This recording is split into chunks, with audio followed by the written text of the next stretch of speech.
지난 시간에 우리는 오순절 마가다락방에 거룩한 성령님께서 임하시는 놀라운 성령 강림의 사건을 함께 보았습니다. 성령님은 바람처럼 임하시는 분이셨습니다. 이 바람은 바로 생명의 바람, 살리는 바람이에요. 이 바람이 불어가는 곳곳마다 죽어가는 영혼들이 살아납니다. 성령님은 또한 불처럼 임하셨어요. 이 불은 바로 능력의 불이었습니다. 이 불이 떨어지는 곳곳마다, 이 불이 임하는 곳곳마다 어둠이 떠나가고 악한 영이 떠나가고 죄와 저주가 사라지고 모두 다 불태워지고 하나님의 놀라운 능력이 임하게 되는 줄 믿습니다. 성령님께서 임하실 때 무능력했던 자에게 능력이 임하고 절망했던 자에게 소망이 임하고 그 성령님께서 역사하실 때 새로운 사도행전의 역사가 시작되었습니다. 사랑하는 여러분, 오늘 우리 가운데도 그 불처럼 바람처럼 성령님께서 임하게 되시기를 간절히 소망합니다. 오늘 본문의 말씀은요, 그렇게 성령님이 임하신 다음 바로 성령 받은 하나님의 사람들을 통하여 사도행전의 역사가 시작되는 장면이 바로 오늘 본문이 보여주는 장면입니다. 성령님께서 임하셨을 때 새 역사가 시작이 됩니다. 복음이 선포되고 교회가 세워지고 부흥이 시작됩니다. 여러분, 오늘 저는 이 본문의 말씀을 우리가 함께 묵상할 때 오늘 우리도 바로 사도행전의 역사를 이루는 하나님의 사람들이 되시기를 주님의 이름으로 축복합니다. 어떻게 그렇게 될 수 있을까요? 오늘 본문에서 우리는 사도행전의 역사를 이룬 바로 사도행전의 하나님의 사람들의 특징 세 가지를 여러분과 함께 나누고자 합니다. 첫 번째입니다. 첫 번째는 성령 받은 사람들이 되십시오. 우리 함께 고백해 보겠습니다. 시작. 성령 받은 사람들이 되십시오. 아멘. 여러분, 성령님이 임하셨을 때 제자들의 인생은 완전히 바뀌었어요. 이전에 생각도 할 수 없었던, 꿈도 꿀 수 없었던 새로운 유형의 이 땅을 변화시키는 하나님의 사람들이 나타난 것이었습니다. 이들의 모습이 얼마나 놀라웠던지 주변에 있는 사람들은 이들의 모습을 바라보면서 아니, 저 사람들은 혹시 술 취한 것이 아닌가 막 이렇게 이야기하기 시작했어요. 그 이야기를 들었던 베드로가 다음 대학에 일어나 그렇지 않습니다. 우리는 술 취한 것이 아닙니다. 이렇게 증거하기 시작합니다. 오늘 본문의 말씀 15절 말씀 함께 읽어보겠습니다. 시작. 지금은 오전 9시니 여러분 생각처럼 이 사람들이 술에 취한 것이 아닙니다. 우리는 술 취한 것이 아닙니다. 왜냐하면 지금 시간이 오전 9시이기 때문입니다. 여러분, 여기서 우리는 오순절의 이 성령 강림의 역사가 언제 일어난 사건인지를 발견할 수 있습니다. 여러분, 오전 9시에 성령 받은 하나님의 사람들은 이미 온 세상에 나가서 복음을 전하고 있었어요. 그러니까 오순절에 이들이 성령 강림을 위해서 기도하는 이 기도회가 어떤 기도회였는지 알게 돼요. 어떤 기도회죠? 새벽 기도회. 할렐루야. 성령님은 새벽에 임하십니다. 물론 밤에도 임하십니다. 낮에도 임하십니다. 하지만 새벽에 성령 강림의 사건이 일어났어요. 할렐루야. 우리 교회는 새벽 예배가 있습니다. 할렐루야. 여러분, 성령님 사모하는 마음으로 새벽에 달려오십시오. 하나님께서 임하여 주실 것입니다. 그럼 성령님께서 임하셨습니다. 베드로가 말합니다. 우린 술에 취한 것이 아닙니다. 뭐에 취한 것이죠? 성령에 취한 거예요. 여러분, 술에 취하면 술의 영향을 받고 성령에 취하면 성령의 영향을 받는 거예요. 여러분, 성령 충만의 정의가 바로 그것입니다. 성령 충만이란 성령의 온전한 지배 속으로 들어가는 거예요. 내 머리에서 발끝까지 나의 지성과 감정과 의지가 내 모든 것이 성령의 통치와 지배 속으로 들어가기 시작할 때 이것을 성령 충만이라 해요. 그때부터 우리의 인생은 완전히 달라지기 시작하는 것입니다. 그리고 베드로는 바로 이 성령 강림의 사건을 구약 성경을 인용하여 설명하는데요. 그것은 요엘서의 말씀이었습니다. 자, 이어지는 우리 16절, 17절 말씀 읽어보겠습니다. 시작. 다만 이 일은 예언자 요엘을 통해 말씀하신 것입니다. 하나님께서 말씀하셨습니다. 마지막 날에 내가 내 영을 모든 육체에 부어주겠다. 그래서 너희 아들들과 너희 딸들은 예언을 하고 너희 젊은이들은 환상을 보고 너희 나이 든 사람들은 꿈을 꿀 것이다. 아멘. 오늘 베드로는 요엘서 2장 28절 이하의 말씀을 인용해서 지금 설명하고 있습니다. 마지막 날에 하나님께서 모든 육체에 성령을 부어주시겠다고 바로 약속하신 그 약속이었어요. 여러분, 이것을 통해서 우리는 무엇을 알 수 있는가? 오순절 성령 강림의 사건은 우연히 즉흥적으로 일어난 일이 아니었다는 것입니다. 성령 강림 사건도 구약 시대에 바로 예언자를 통해서 미리 약속된 일이었습니다. 하나님의 약속대로 성령님은 우리 가운데 임하시는 것입니다.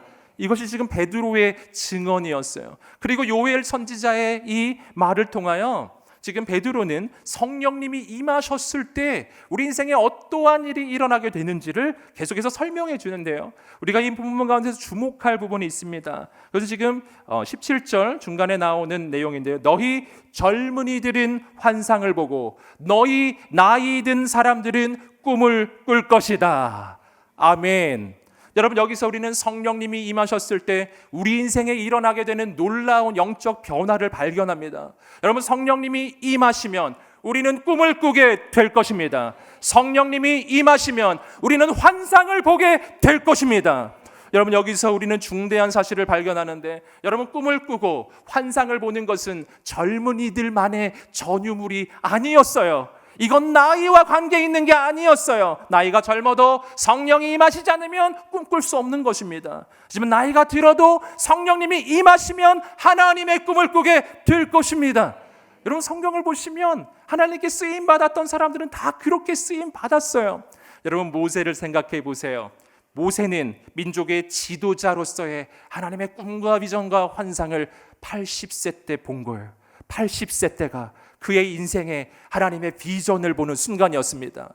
여러분, 갈렙은 85세 때 이 산지를 내게 주소서, 하나님의 약속의 땅을 정복하는 그 꿈을 85세 때 꾸었어요. 여러분, 아브라함은 75세 때 바로 나를 통해서 하나님께서 하나님의 나라, 거룩한 민족을 세우는 하나님의 꿈을 꾸었습니다.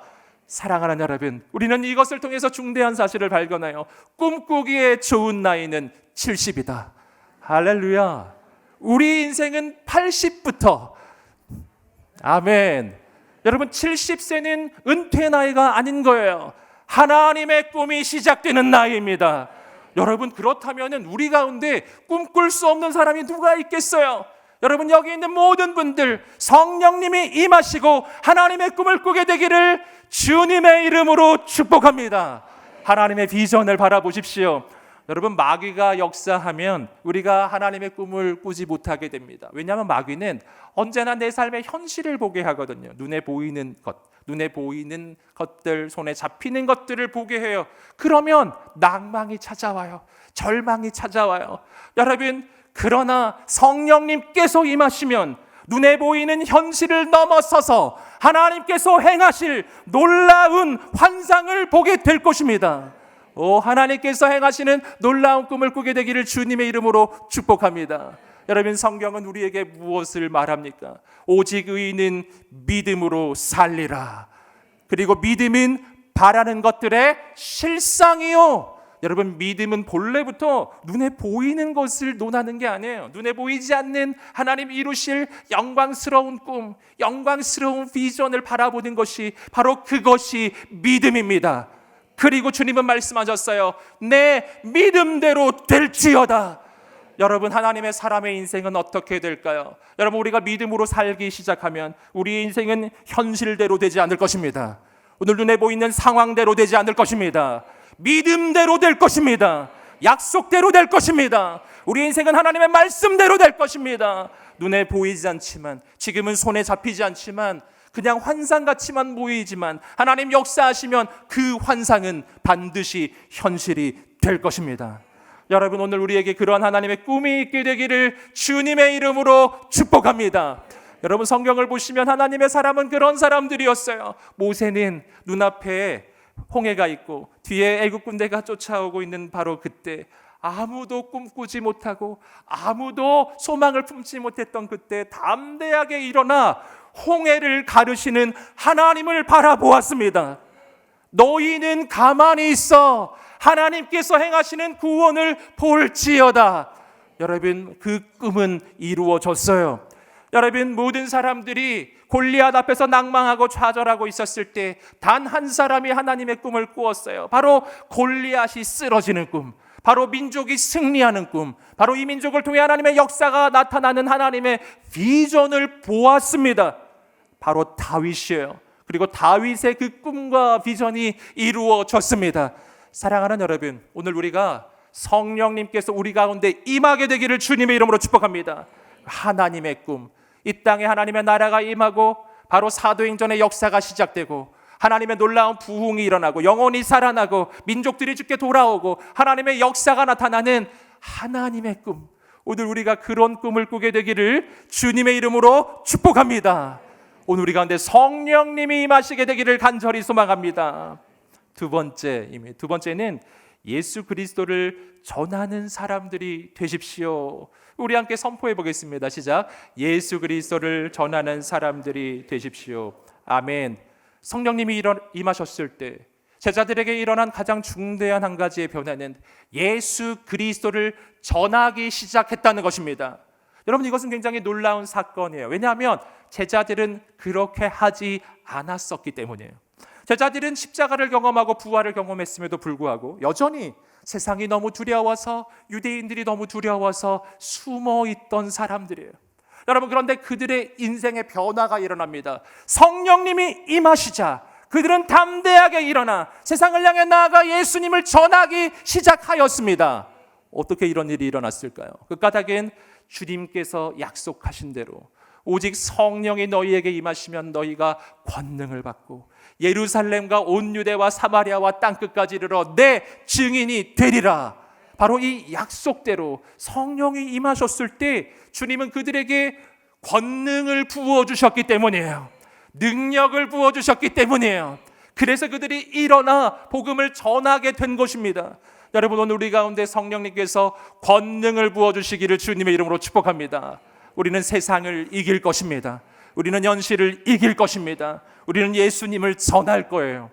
여러분, 그렇다면 예수님을 전할 때 어떤 것을 전하는 것인가? 오늘 본문을 보시면 베드로가 담대히 일어나 예수 그리스도를 증거할 때 무엇을 전했는지 그 내용이 나옵니다. 우리 함께 조금 내려오셔서 23절, 24절 말씀 읽어보겠습니다. 시작. 이 예수는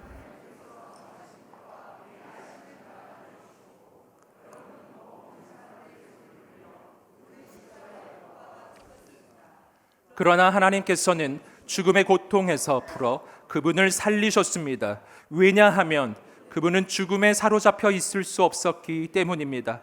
아멘. 여러분, 베드로가 예수 그리스도에 대해서 증거할 때 가장 중심된 내용은 두 가지였음을 발견합니다. 바로 십자가와 부활이에요. 이것은 베드로만이 아니라 사도행전에 나타나는 모든 사도들의 가장 핵심 메시지입니다. 십자가와 부활, 복음의 이 양대 축입니다. 십자가란 2000년 전에 예수님께서 바로 인류의 모든 죄를 대신 짊어지시고 그 십자가에서 그 죄의 대가를 치루어 주심으로 누구든지 예수 그리스도를 믿는 자마다 죄의 용서를 받고 구원을 얻고 하나님의 자녀가 된다라고 하는 바로 그 대속의 십자가의 메시지이죠. 여러분, 이것은 굉장히 중요한 것입니다. 여러분, 그러나 오늘 본문의 말씀을 보시면 거기에 바로 이어서 베드로는 부활에 대한 메시지를 전하기 시작하는데, 여러분, 부활에 대한 메시지는 이 베드로가 바로 시편 16편의 구약 성경까지 인용하면서 부활에 대해서 매우 자세하게 설명합니다. 즉, 베드로가 십자가와 부활에 대해 이야기를 할 때 강조점이 부활에 있었다는 겁니다. 이것도 역시 다른 사도도 마찬가지예요. 십자가와 부활 중에 부활의 강조점이 갑니다. 왜 그럴까요? 왜냐하면 만약 부활이 없다면 십자가의 의미가 바로 퇴색되기 때문이에요. 왜 그러냐 하면은 십자가란 2000년 전에 예수님만의 유일한 내용이 아니었기 때문입니다. 십자가는 2000년 전 로마의 사형수를 사형시키는 사형틀입니다. 무슨 말이냐면은 2000년 전에 십자가에서 죽은 사람은 예수님만이 아니었다는 거예요. 예수님이 십자가에 달리실 때도 좌우편에 2명의 죄수가 십자가에 달려 죽었었어요. 그들만이 아니에요. 그 당시에 정말 수많은 사형수들이 십자가에서 죽었기 때문에 수많은 사람이 십자가에서 매달려 죽은 것입니다. 그런데 그 수많은 죽음 가운데 왜 예수님의 죽음만이 유독 특별하게 모든 인류의 죄를 대속하는 대속의 십자가가 된다라는 것입니까? 어떻게 그것이 증명되겠습니까? 여러분, 바로 그것을 증명하는 것이 부활이에요. 2000년 전 십자가에서 죽은 사람은 많이 있었지만 그 가운데 3일 만에 다시 사신 분은 예수님 뿐이시기 때문입니다. 여러분, 다른 모든 사람들은 자기 죄 때문에 죽은 거예요. 하지만 예수님 한 분만은 죄 없이 바로 모든 인류의 죄를 대신 짊어지시고 달려 죽으신 것이었어요. 그렇기 때문에 죄 없으신 예수님을 하나님 아버지께서 죽은 자 가운데서 3일 만에 다시 살려내신 것입니다. 다시 일으키신 것입니다. 여러분, 이것이 바로 부활의 신앙이에요. 여러분, 십자가가 없으면, 바로 부활이 없으면 십자가의 의미가 밝혀지지 않기 때문에, 여러분, 그래서 고린도전서 15장은 말하는 것입니다. 만약 부활이 없다면 우리가 믿는 모든 것이 헛것이라고 이야기하는 것입니다. 여러분, 오늘 우리에게 이러한 부활의 신앙이 있게 되기를 주님의 이름으로 축복합니다. 여러분, 부활의 신앙이 우리 가운데 있는 것은 오늘 우리에게 매우 중요한 실제적인 의미가 있는데요. 한 가지는 예수님은 부활하셨기 때문에 그분은 2000년 전에 이 땅을 살아가셨던 그냥 위대했던 한 사람에 불과한 것이 아니라 지금도 살아계셔서 역사하시는 하나님이 되시는 것입니다. 여러분, 그렇기 때문에 주님은 오늘 나의 경배를 받으시기에 합당하신 살아계신 하나님이 되시는 것입니다. 여러분이 부활의 신앙이 우리 가운데 있을 때 또 한 가지 중요한 의미는요, 그 주님께서 죽음에서 부활하신 것이 확실하다면, 그렇다면 내가 어떠한 어려움을 만날지라도, 어떤 대적을 만날지라도, 어떤 상황 가운데 빠져 있을지라도 하나님께서는 능히 나를 그 가운데서 건져내실 수 있으신 분이시라는 것입니다. 내가 어떤 어려움을 만나도 죽음보다 크진 않기 때문이에요. 여러분, 주님이 우리의 인생을 일으켜 세워 주실 것입니다. 여러분, 이것이 바로 부활의 신앙이에요. 오늘 우리에게 이 부활의 신앙이 있게 되기를 주님의 이름으로 축복합니다. 그때 우리는 그 어떤 어려움도 이길 것입니다. 바로 이 십자가와 부활의 메시지를 이 사람들에게 베드로가 전하기 시작했을 때 그 메시지를 들었던 사람들의 마음에 깊은 찔림이 옵니다. 자, 조금 내려오셔서 사도행전 2장 37절 사람들의 반응입니다. 한번 읽어보겠습니다. 시작. 그러자 그들이 듣고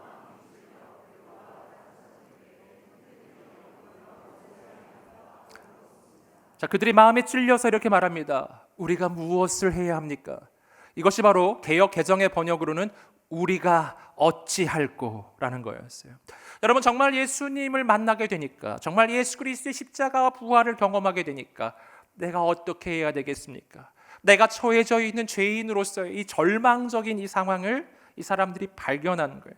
그리고 내가 어떻게 해야 되겠습니까? 외칠 때 바로 베드로가 복음의 가장 핵심적인 내용들을 바로 아주 컴팩트하게, 아주 분명하게 정리해서 설명해 주는 내용이 바로 38절에 나옵니다. 우리 38절 말씀을 읽어보겠습니다. 시작. 이때 베드로가 대답했습니다.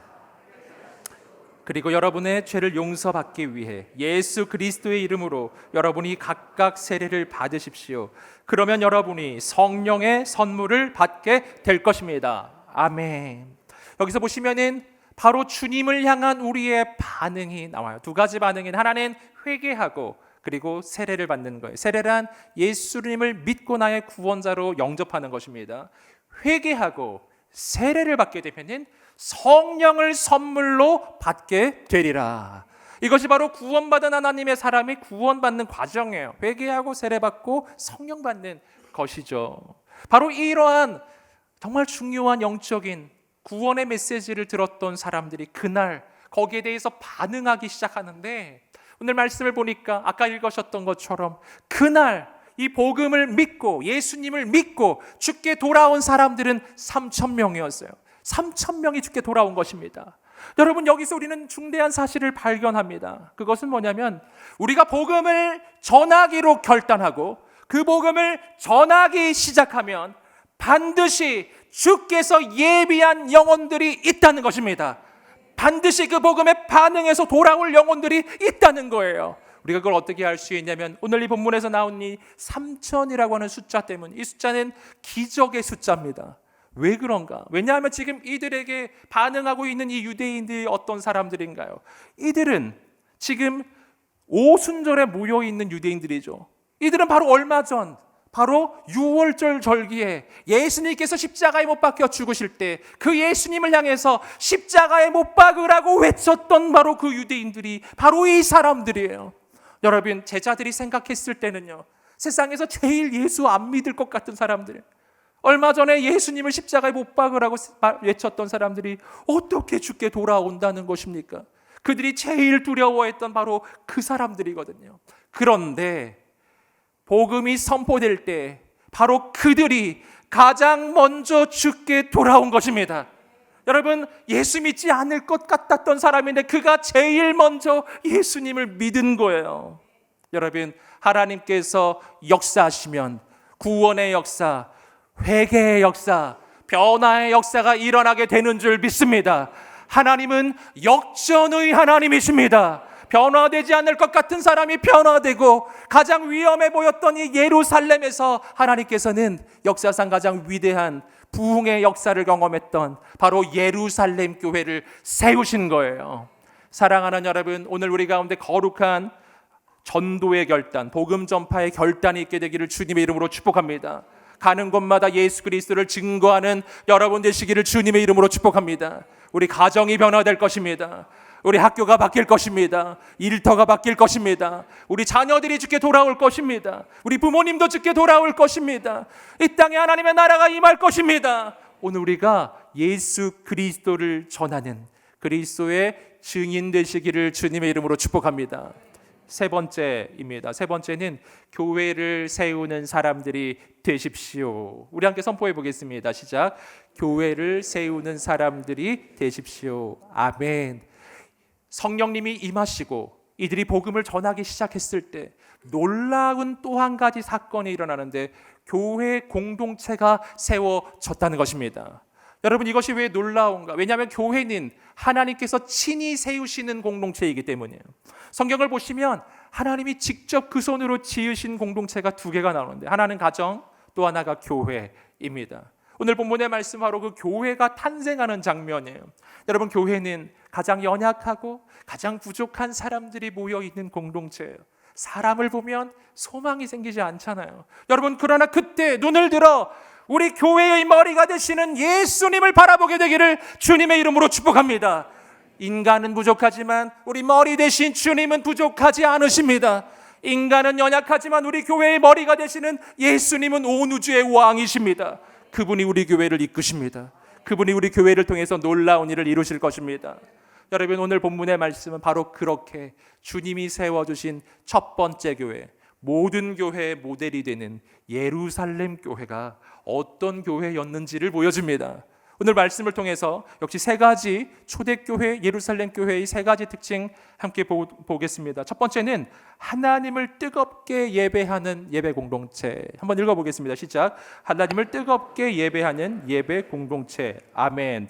본문 말씀 사도행전 2장 42절 43절 말씀을 읽어보도록 하겠습니다. 시작. 그들은 사도들의 가르침을 받고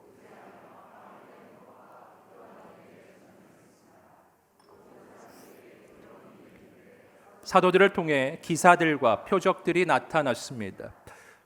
오늘 말씀을 보시면은 이 초대교회 예루살렘 교회가 어떠한 영적인 활동을 했는지 중요한 네 가지가 나오고 있습니다. 이 네 가지는 바로 예배의 구성 요소이기도 해요. 사도들의 가르침, 즉 말씀. 두 번째는 교제, 성도가 서로 교제하는 것. 세 번째는 지금 빵을 떼는 것이라고 나오는데 이것은 성찬을 가리키는 거예요. 성찬. 그리고 네 번째는 기도입니다. 그렇기 때문에 말씀, 교제, 성찬, 기도 네 가지 예배의 구성 요소죠. 여러분, 그런데 중요한 것은 뭐냐면은 이들이 이러한 것들을 어떻게 했느냐. 오늘 42절 말씀의 끝에 동사가 중요합니다. 전념했습니다. 전념했습니다. 우리 함께 외쳐보겠습니다. 전념했습니다. 아멘. 여러분, 하나님의 사람은 전념하는 사람들이에요. 여러분, 초대교회의 사람들은 하나님 앞에 예배를 드릴 때, 말씀을 듣고 교제를 하고 성찬을 나누고 기도를 할 때요, 그냥 건성으로 대충 하지 않았다는 것입니다. 전념해서 온 힘을 다해서 온 마음을 다해서 모든 것을 쏟아부어서 말씀을 듣고 교제를 하고 성찬을 나누고 온 힘 다해 기도하는 공동체, 이것이 바로 초대교회의 공동체였습니다. 하나님을 예배하되 하나님 앞에 예배할 때 뜨겁게 예배하는 공동체, 모든 것을 다해 말씀을 듣고 뜨겁게 기도했던 공동체, 여러분, 이 공동체가 바로 초대교회의 공동체였다는 것입니다. 사랑하는 여러분, 저는 우리 인천 온누리교회가 바로 이런 교회가 되기를 주님의 이름으로 축복합니다.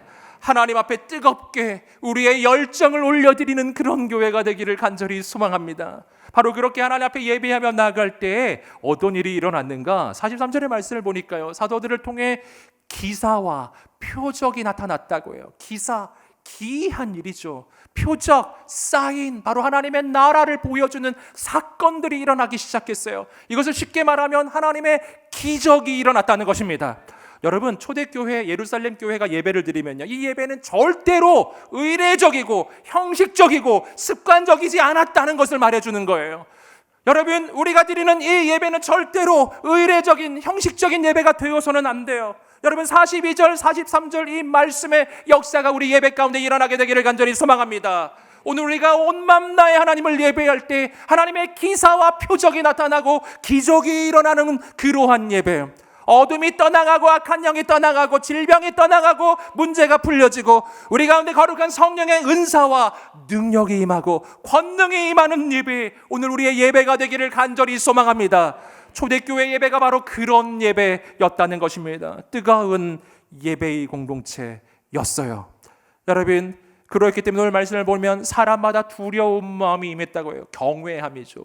하나님이 정말 임하셨기 때문에 이 마음에 경외함이 생기는 거예요. 여러분, 우리 마음에 경외함이 있게 되기를 주님의 이름으로 축복합니다. 두 번째입니다. 두 번째는 서로를 뜨겁게 사랑하는 사랑 공동체.